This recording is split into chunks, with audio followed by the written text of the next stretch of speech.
ನಾನು ಒಪ್ಕೊಳ್ಳಿದ್ದಾರೆ. ಮತ್ತೊಬ್ರು caller ready ಇದಾರೆ. ಕಾರ್ತಿಕ್ ಅಂತ ಹೇಳಿ ಬೆಂಗಳೂರಿನಿಂದ ಕರೆ ಮಾಡಿದ್ದಾರೆ. ಕಾರ್ತಿಕ್ ಅವರೇ ನಮಸ್ತೆ. ನಮಸ್ತೆ. ಏನ್ ಮಾಡ್ತಿರೋದು ನೀವು? ನಾನು ಈಗ ಬ್ಯಾಚುಲರ್ಸ್ ಮಾಡ್ತಾ ಇದ್ದೀನಿ.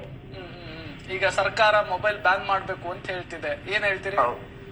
ಅದು ಹೌದು ತೀರಾ, ಬಟ್ ಸರ್ಕಾರ ನಾವು ತೀರಾ ಬ್ಯಾನ್ ಮಾಡಿದ್ರು ಅದು ತೊಂದ್ರೆ ಆಗತ್ತೆ, ತೀರಾ ಬ್ಯಾನ್ ಮಾಡಿಲ್ಲ ಅಂದ್ರೂ ತೊಂದ್ರೆ ಆಗತ್ತೆ. ಅದು ಈಗ ಇಂಗ್ಲಿಷ್ ಅನ್ನು ನೋಡೋದಾದ್ರೆ ಒಂದ್ ಸೇಯಿಂಗ್ ಇದೆ, all study no play makes Jack the dull boy ಅಂತ.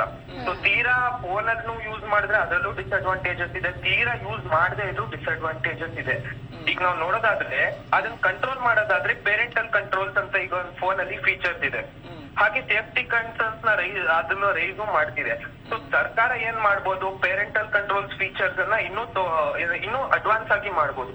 ಈಗ ಯುರೋಪ್ ಅಂತ ದೇಶಗಳಲ್ಲಿ ಏಜ್ ವೆರಿಫಿಕೇಶನ್ ಲಾಸ್ ಅಂತಲ್ಲ ಹೊಸದಾಗಿ ಲಾಸ್ ಎಲ್ಲ ಇಂಪ್ಲಿಮೆಂಟ್ ಮಾಡ್ತಾ ಇದ್ದಾರೆ. ಸೊ ಅದನ್ನ ನಮ್ಮ ಸರ್ಕಾರ ರೆಗ್ಯುಲೇಷನ್ ಗೆ ತಗೊಂಡ್ಬಂದು ಒಂದು ಕಟ್ಟುನಿಟ್ಟವಾಗಿ ಒಂದು ರೂಲ್ಸ್ ಅನ್ನ ತಗೊಂಡ್ಬಂದ್ರೆ ಅದು ಯೂಸ್ ಆಗತ್ತೆ, ಬಟ್ ತೀರಾ ಮಿಸ್ಯೂಸ್ ಆಗ್ಬಾರ್ದು, ಓವರ್ ಯೂಸ್ ಆಗ್ಬಾರ್ದು ಅಂತ ನಂದು statement. Right, thank you. Public TV ಜೊತೆಗೆ ಮಾತನಾಡಿದಕ್ಕೆ ಕಾರ್ತಿಕ್.